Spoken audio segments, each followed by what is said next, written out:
Right. Hello. Story time. The summer motorbike. So let's just start off with why I bought a motorbike. Basically, I decided to buy a motorbike because it was a hell of a lot cheaper than a car, because 2013, like, I had an accident and now my insurance is like rocketed. It's so expensive and I just can't afford it, basically. And a motorbike is the cheaper way to go. But however, I mean, I know what you're thinking of. Motorbike's a dangerous fella. What did your parents say? Well, my dad was like, do it, buy one. My nana and my mum weren't so happy about it. I mean, the main reason why my mum wasn't so happy about it was, in my old house, it was in the middle of nowhere, you know, around fields, and it was a tiny little village kind of thing. And one evening, a guy on a motorbike crashed just outside, like on the end of our driveway, and he died. My mum was there. I actually remembered the entire thing really, really well because I could hear my dad stomping around the house downstairs because he was running back and forth calling the police and the ambulance and stuff. I was at the top of the banisters. Well, Daddy, what's going on? And he was like, oh, nothing, there's just been a little bit of an accident. It's fine, sweetie, go back to bed. And I walked back to bed.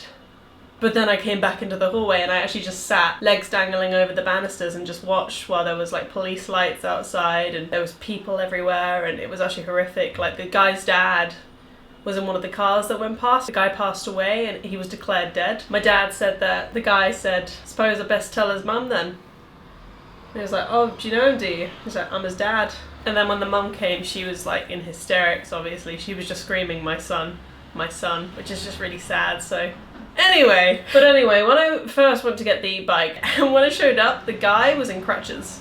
And I was like, oh man, what happened? And he was like, oh, motorbike accident. He was just going around a roundabout and a car pulled out on him. And then, like, as I was leaving, I asked him, well, I hope the bird gets better soon. And then he was like, oh, well, you know, doctors told me I might be able to run in a couple of years. And I just kind of left, they closed the door, and you could just kind of see my face going.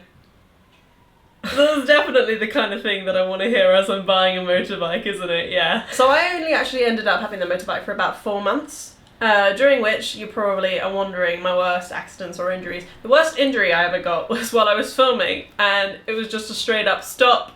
I just fell straight over.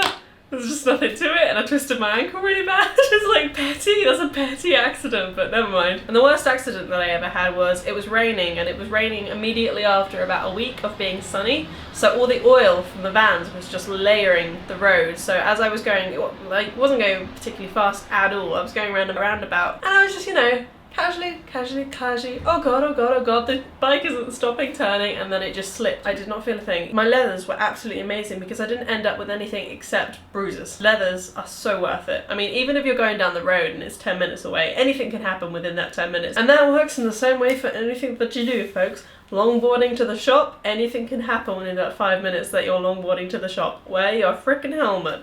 This thing is very important to you. Let's talk about the worst thing about riding a motorbike. The worst thing about riding a motorbike is cars overtaking me, and I don't know if it's because I had like a learner plate on, and so they automatically assumed I was going slower than the speed limit. I wasn't. And then, you know, the road would finish and it would come up to a junction, and all of those cars that had overtaken me are in a queue to get out of this junction, and I can just, you know, speed past them and just kind of wave like, ee, and just overtake them, go to the front. And finally, the final story, this is probably one of the most interesting ones. The longest journey that I did on it was I drove from Cambridge to Taunton.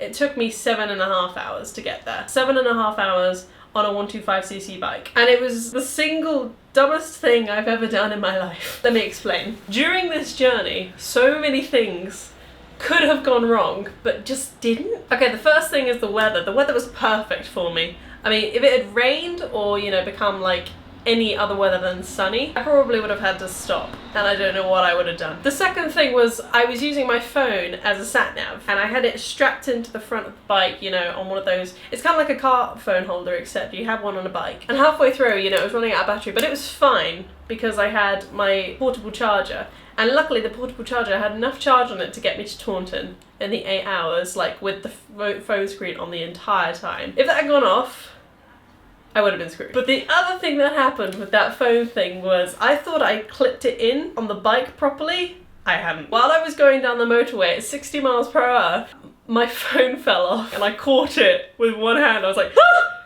Ah! Ah!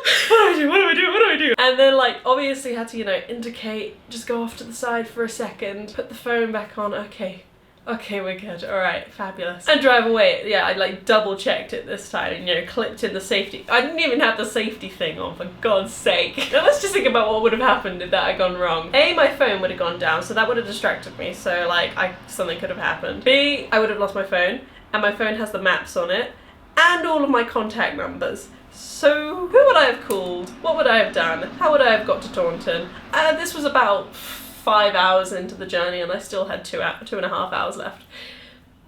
And by the end of the first journey, like on the way there, I was exhausted. I was so exhausted that I was coming down one of the like hills and there was like a sharp U-turn kind of thing, and I didn't see it until the last minute, but so I had to like slam on the brakes so I could just kind of feel my back going, but I was so calm because I just didn't care anymore. So I mean, I could have crashed and I just wouldn't give a shit. And then the way back, it was completely fine. I was actually like really pumped for the way back. I knew it was going to be big. It was fine. I'm glad that I did it. I'm glad that I did something before I got rid of that bike. Would I get another motorbike?